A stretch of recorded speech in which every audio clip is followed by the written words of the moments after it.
Hello, everyone, and welcome to another live stream here on the channel for the Black Hood Crew. I am your host slash chauffeur, BHCxDark. So,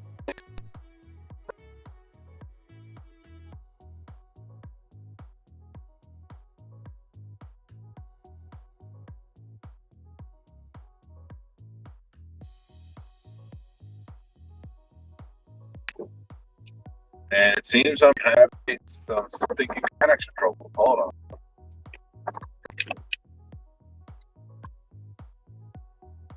All right, everything should be under control now. So, like I said, BHCxDark, Twitch, Twitter, Steam, Trovo, TikTok, Instagram, Black Hood Crew on YouTube and Facebook. It is Tuesday, November 15th of 2022, and like every other Tuesday, I'm on my way to work. So, yesterday was an absolute disaster at work. The absolute enormity, the amount of people that showed up.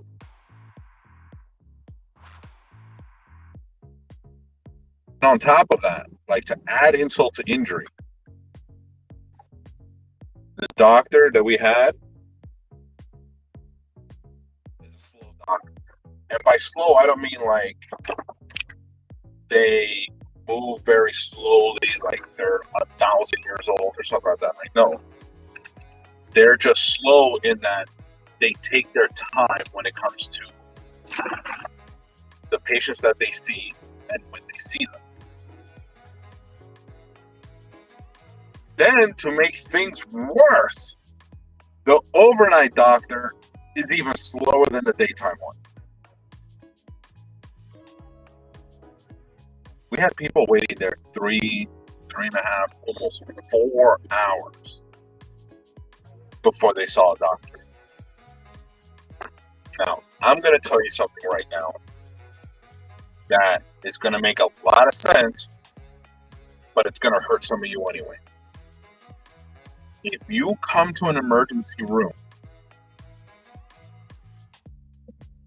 questions out of your mouth is it going to be a long wait? Leave immediately, because you don't need to be there. Leave right away. Because if you truly have an emergent health issue, you would stay. You would stay, and you know it. I'm telling you right now, to everyone out there who goes to emergency room to abuse those services for BS reasons, knowing full well you're there for BS reasons, do the world a favor, take a long walk off a short pier and concrete shits. Just do it.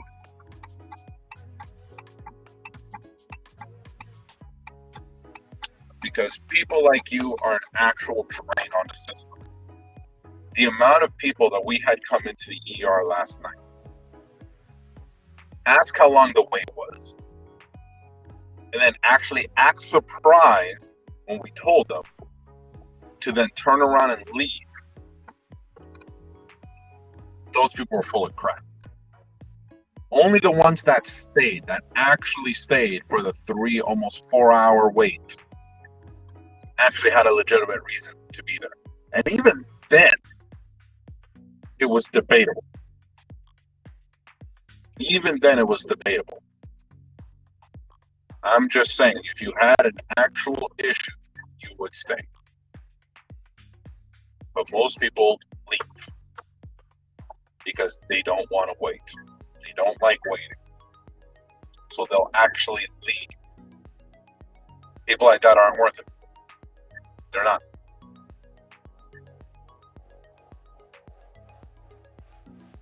So, other than that, just a busy day, busy night. I did see this get posted. This was actually late yesterday that I saw this post on Twitter, but it's basically getting reposted everywhere else. The list of games that are in the running for Game of the Year at the Game Awards, December 8th. Obviously, Elden Ring is in that list. God of War Ragnarok on that list. Xenoblade Chronicles 3, the only Switch game on this list, is on that list. Stray is on the list for Game of the Year. I believe Sonic Frontiers is another one. That's 5. There's one more. I'm forgetting them. But you can go ahead and Google it now. The list is available online right now of the potential games for Game of the Year. Now, if you follow me here regularly and were here yesterday when I talked about it, I'm sorry to all the candidates, but God of War Ragnarok is going to be your Game of the Year for 2022. The game has been out less than a week, literally 3 days. And it's already blowing people's minds. God of War Ragnarok is going to be Game of the Year 2022. I mean, don't get me wrong, the other games in the list are great. I personally have not played any of them except for Stray, and I loved Stray.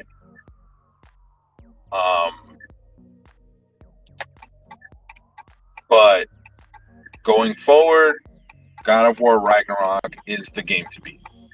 Simple as that, and there's no beating it. God of War 2008. Was it 2000? Oh, no, 2018. 2018. God of War 2018 was an absolute juggernaut of a game. And this one I have played. The story, the voice acting, the action, the gameplay, the environments, the graphics, just everything about God of War 2018 screamed Game of the Year. And it won accordingly. This is basically going to be it happening again. God of War Ragnarok is the game to beat, and there's no beating it. Elden Ring, great. Sonic Frontiers, great. Xenoblade Chronicles 3, great. I've seen reviews across all these games. Stray, fantastic. But, again, we're talking about God of War Ragnarok. That is the game to beat, and it's not going to get simple as that. It's not hard. What is the malfunction today?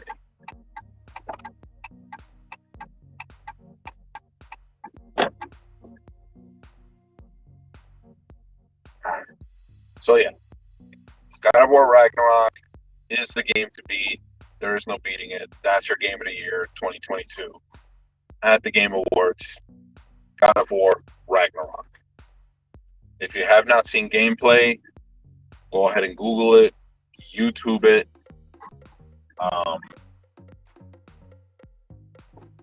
Currently, it is sitting as a PS5 exclusive. But it's only a matter of time before it comes out on PC, where I will be picking it up day one launch, like immediately. The moment it drops on PC, the game's over. I'm picking it up. I will be picking up Sonic Frontiers. It's actually in my wish list right now. Just waiting for some stuff to happen on my back end before I pick it up. But yes, I will be picking up Sonic Frontiers. Like I said, I have Elden Ring already. I have not fired it up yet because it's not a fear thing. It's a mechanic type thing.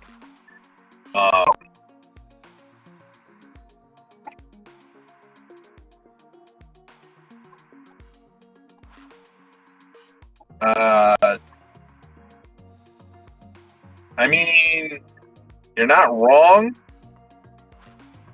but at the same time, there's still parts there. They're just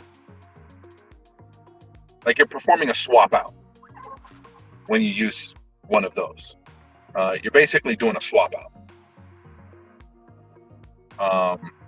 But yeah, like I said, God of War Ragnarok, when it comes out on PC, definitely dropping that, picking it up. Same with Sonic Frontiers. As soon as I'm able to, picking that up. Elden Ring, yeah. With Elden Ring, I tried the Dark Souls type game before. Like, I've actually played Dark Souls. It's like I found the response time to be lacking for player control. Given that the game is supposed to be so god-awfully difficult, it turns out that the most frustrating thing about these Souls-type games is the gameplay itself. The actual mechanics and the actual controls are the most frustrating part. Like, if you don't sit down and actively memorize literally how every boss fights, how every enemy moves and fights, the game is just that much harder than it already is. Granted, there are people that are willing to sit down and basically get massacred continuously to reach that point where they can run through the game without any issues. Hell, some people out there that are just so skilled that they can complete a Souls type game without taking a single hit. I'm not saying that I'm capable of doing that. I am far from that still. But at the same time, I come into play and enjoy my experience, not pick up the controller and then immediately see a game over screen. You know what I mean? Like, that's not why I'm here. I'm here to have a good time and enjoy my gaming experience. If I can't do that, even right from the beginning, the game's not for me. But I'll give Elden Ring a shot simply because it's been a long time since I played a Souls-type game again. The only other one I've ever played was the original Dark Souls. Never tried 2 or 3 because, again, it's just that aversion to that mechanic, just unable to get proper response time down. And for anybody that's actually seen me play anything else, I do pretty good at dodging. Not perfect, far from it actually, but I do a pretty good job of avoiding getting hit for the most part. Sometimes it's unavoidable, and I understand that. But like, if I hit dodge and my character doesn't immediately perform like a barrel roll to jump out of the way or something, like, that's a problem.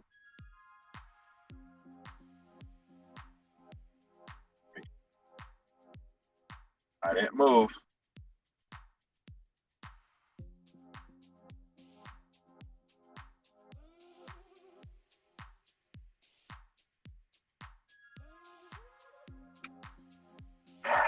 Anyway,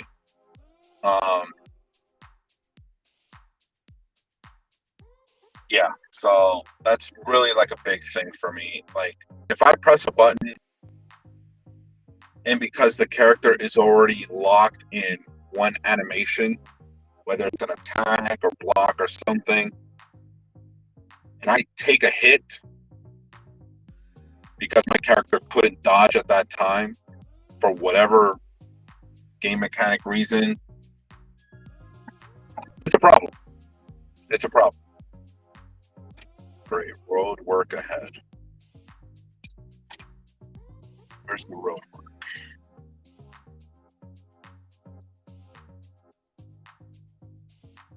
right lane closes ahead. Fun.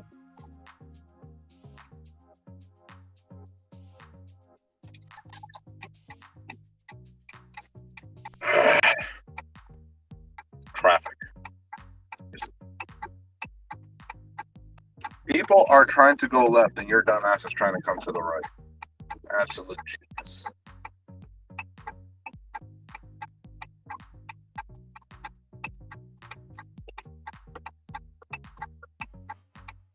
Anyway, so yeah, I mean, I'm gonna give Elden Ring a shot.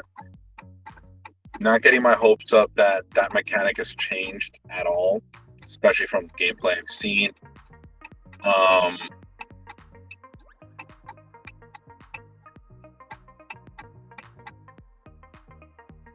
I have a Switch. Maybe eventually I'll pick up the trio of Xenoblade Chronicles. I'm not really sure why I haven't done it already, but things happen. So I might just pick up physical copies of the 3 games and just be done with it, just so I can have them, play them, beat them. So we'll see. We'll see. Definitely the other big one. Like I said, I've already played Stray. Is waiting on God of War Ragnarok to drop on PC. Once that drops, game's over. Thank you, jerk.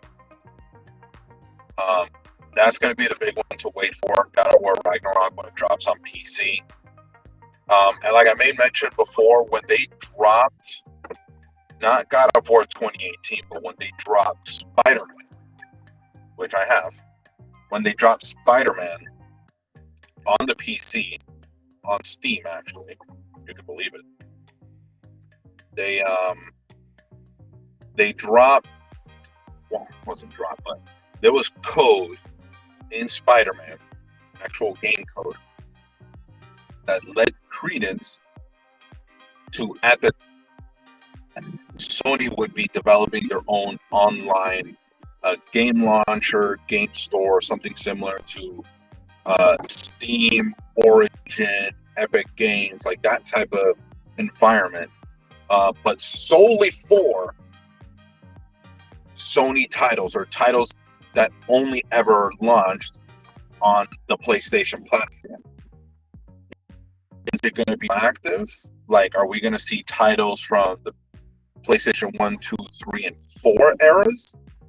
Or given the fact that God of War did come out on the God of War 2018 did come out on the PS4 first, and then had a re-release on PlayStation 5. So, are we going to see a backlog of PlayStation 1, 2, and 3 games come out through the Sony store? Which that's just a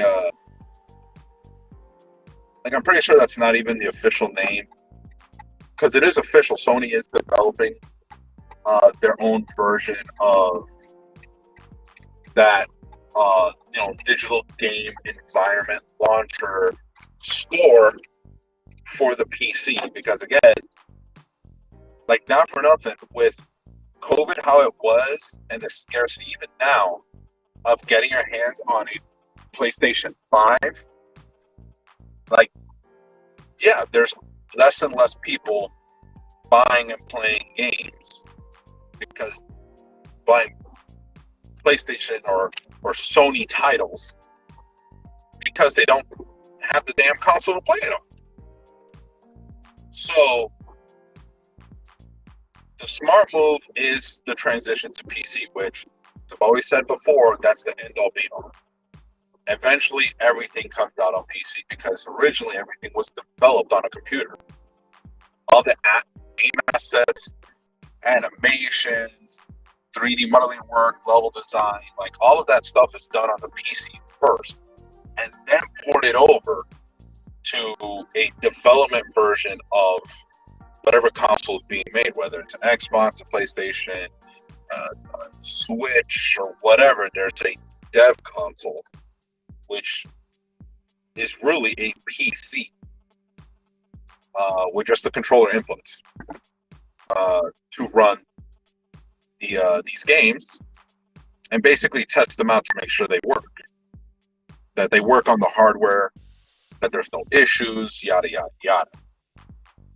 So given the fact that Sony is paying money essentially to get their hands on these first-party games, regardless of who made them, but no one can play their consoles because they just can't find the damn consoles, yeah, it is smart for them to just go ahead and bite the bullet and create a PC environment where people can then purchase these games. They may not, luck out and get their hands on, actual console sales, but at least they'll still get game sales. And because they'll still get their cut, even if it's a digital purchase, it'll still be okay. Personally, I'm just waiting for it to drop so that Sony can finally start releasing those first-party games.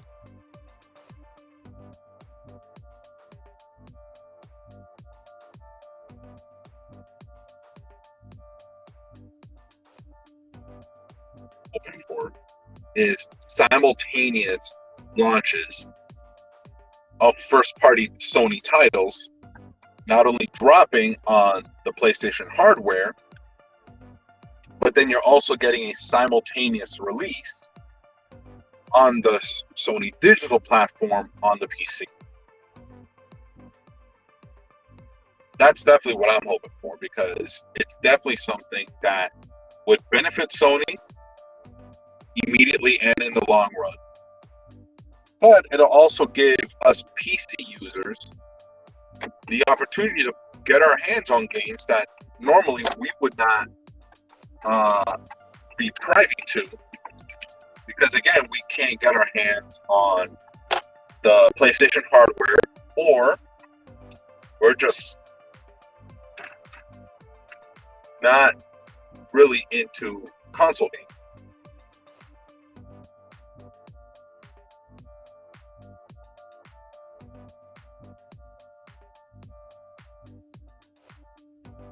Hopefully, well, it's not even hopefully, at this point it's just a matter of time before we see more and more of these titles dropping on the PC, and almost to the point where it's going to be simultaneous, at least I'm hopeful, fingers crossed, that we see those simultaneous launches of new games. You have the physical version of the game to also coincide with the digital version of the game, not only on the console's built-in game store, which you have on like the Xbox, Switch, PlayStation, but you also have that digital launch on the PC. We can only hope that eventually Nintendo, which is the biggest holdout when it comes to that adoption of PCs, they're going to be the biggest holdout. But could you imagine that one day you'll see a Nintendo online store app drop for the computer, and you can turn around and not only associate your Nintendo online account with this digital game store on the PC, but it'll also carry over achievements, save games, so that you can turn around and play your Nintendo games, or at least access your Nintendo library the same way you would on the Switch, but on the PC. I think that's going to be a huge game changer for Nintendo if they pull that off. But I doubt they will. At least not anytime soon. Because again, they've carved out their little niche when it comes to video games. Their consoles are not always the most powerful. seldom are they the most powerful. But they're very popular with younger generations, especially kids. Although you do see more and more adults, at least nowadays, with the Nintendo Switch, getting their hands on a Switch. I myself have a white OLED because I had to. I had to play my Zelda games, and unfortunately, they're not on PC. But I do have a Nintendo Switch. I have all the Zelda games available for it, including Breath of the Wild, for my Nintendo Switch.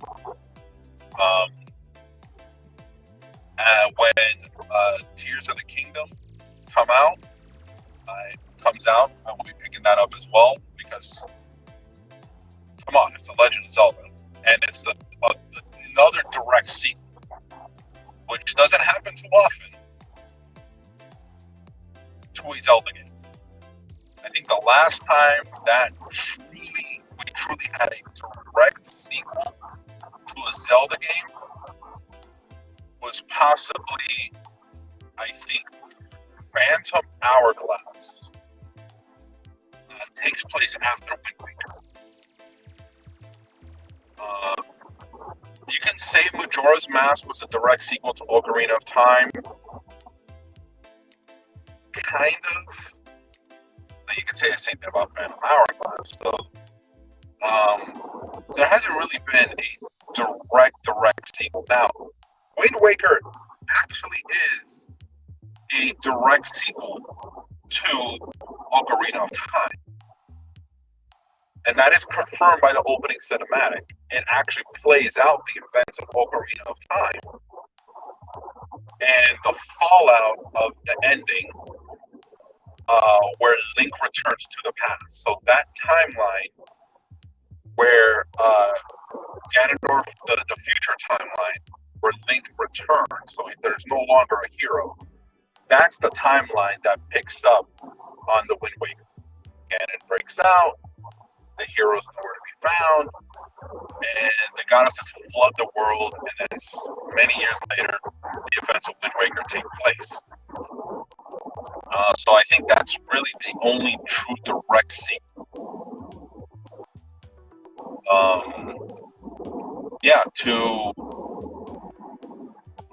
To an actual Zelda game, from one Zelda game to another Zelda game.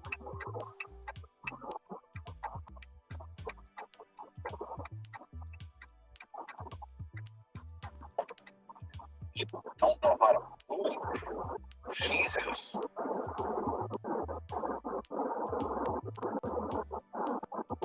What a loser. Anyway. So yeah, I had to get a Switch just so I can play my Zelda games. But also because they're Nintendo Online, if you have the expansion pass, which I do, because I pay for it for me and my sons,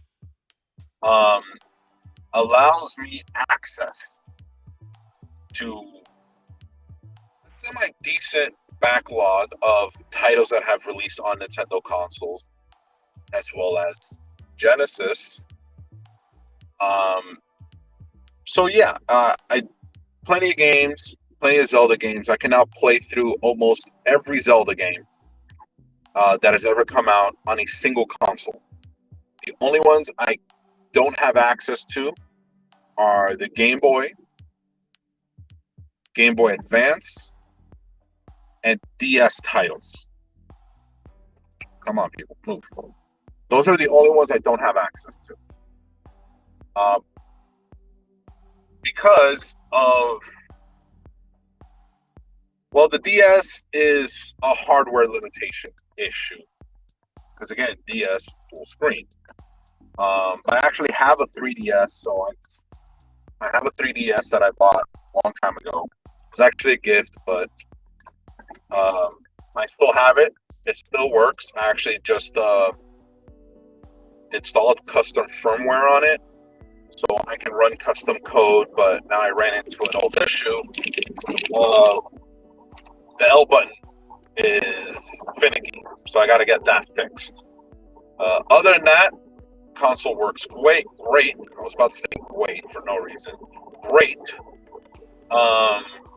So yeah, as of right now, I have almost complete and total access to every Zelda game. There are some titles that I still need to pick up in a digital format, obviously, because I don't have the other ones. But the Oracles, that's Oracle Seasons, Oracle of Ages, gotta pick that up. Those are two huge titles on the Game Boy Color when they came out. Zelda games, of course. Legend of Zelda Oracle of Seasons, Legend of Zelda Oracle of Ages. Great games that are great independently, better when you have them both. So I gotta finagle how I'm gonna get my hands on those. So we'll see going forward. I'm about to get to work. This time I'm actually early again because yesterday I was late, and as you know, I hate being late. So we're gonna go ahead and cut the stream out here. I will be back again tomorrow night. I will not be here tomorrow night as I will not be home. So no Apex tomorrow night. But I will be playing Among Us VR on Thursday, 9 p.m. And then Fortnite Fridays, 9 p.m. here on the channel for the Black Hood crew. So we're going to go ahead and sign off here. I've been your streamer / chauffeur, BHCxDark. Name is there in the corner. You can follow along on Twitch, Twitter, Steam, Trovo, TikTok, Instagram, and then Black Hood Crew on YouTube and Facebook. So until Thursday night, 9 p.m. for Among Us VR, be safe, be smart, and be excellent to each other. Take it easy.